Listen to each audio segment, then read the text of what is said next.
Shane van Gisbergen is sitting 57 points above the cut line right now. But the man in charge of his team just made it clear, this is not the time to relax. Justin Marks says one bad race could change everything before the chase even begins. And hey, real quick, if you are a true NASCAR fan like me, go ahead and drop a like and subscribe to the channel. NASCAR Nation news is just getting started. We are pushing for our next subscriber milestone, and it's all about real talk from fans who live this sport every week.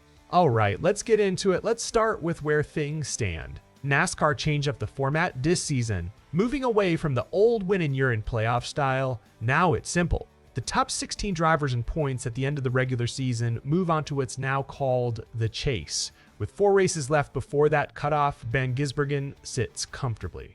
For now, he's 57 points above the line. Team Penske's Austin Cindric is the last driver in, sitting at 16th, plus 38. And on the other side of that bubble, RFK Racing's Ryan Preece is the first man out at minus 38.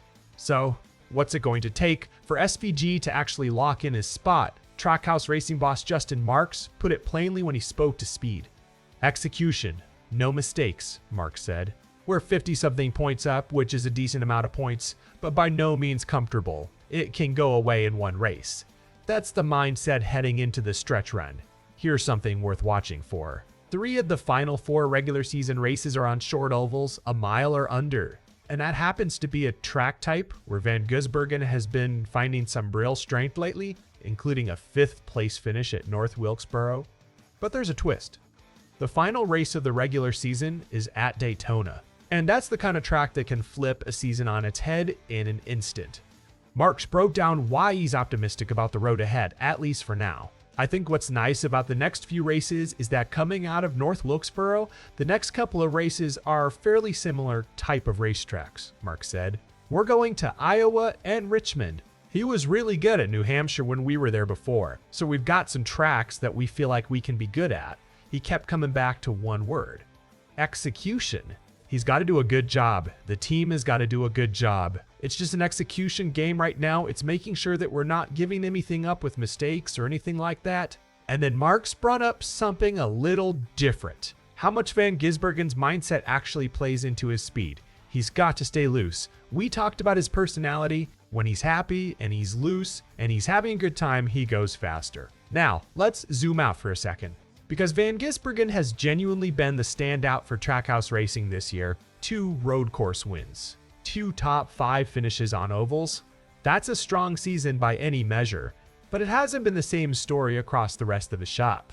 Teammate Ross Chastain has struggled, and Connor Zilisch is going through what's being called the worst run for a rookie in the modern era. Marks didn't shy away from that. He described Trackhouse Racing as being in a transitional time, still working to figure out where the team is falling short compared to its competition. And it's not just a Trackhouse problem.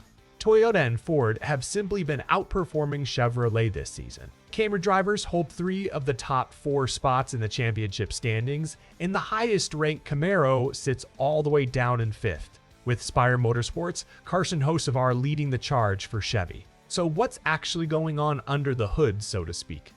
Marks gave a detailed breakdown. I think when you look at the early years of the Next Gen car, it's different now than it was, he explained. The early years, everyone was trying to figure out what makes it go fast and learning the car. We really had a lot of success because we were great with our preparation, and we still are. Our preparation, our culture, our approach, everything. But he says the game has changed. Momentum is big, confidence, all that. Now it's the details of it now and people really figuring out the little things, aero-wise. Working in single counts of downforce now, all these tiny little things that make the car go fast is where we've lost a lot of that momentum. Right now, it's a transitional period. Marks says the focus now is on closing that gap with Chevrolet specifically. Let's figure out what it is that we need to focus that everybody is making their cars go fast. Chevrolet obviously is struggling a little bit this year. To find where we are with Chevrolet to be able to be successful, it's a very fine line. We're trying to widen that operating window a little bit, and that means really leaning into our key partners with Hendrick and with RCR and really trying to pool resources and learnings and knowledge. And this isn't just about the rest of this season. Marks made it clear. This is about the bigger picture too. Right now, it's taking stock of what does it mean to be fast in NASCAR today? And how do we maybe have to reorganize the way we approach things, or look at our structure as a company where we focus on to make the cars go fast. Really, that's our mandate right now. That's what we're preparing for 2027, is how to really invest in the tools, the people, and our processes to be able to go to the racetrack and be more competitive. So for now, the Cup Series takes a 1-weekend break before heading to Iowa Speedway on August 10th. And that's when this next stretch really begins for Van Gisbergen and Trackhouse. So here's the question for you. With 3 short ovals coming up before that tricky Daytona finale, do you think Shane van Gisbergen locks up his spot in the chase comfortably, or is this points cushion going to get a lot closer than anyone wants? Drop your thoughts in the comments below, and if you enjoyed this one, make sure you like the video and subscribe to NASCAR Nation News. We'll see you in the next one.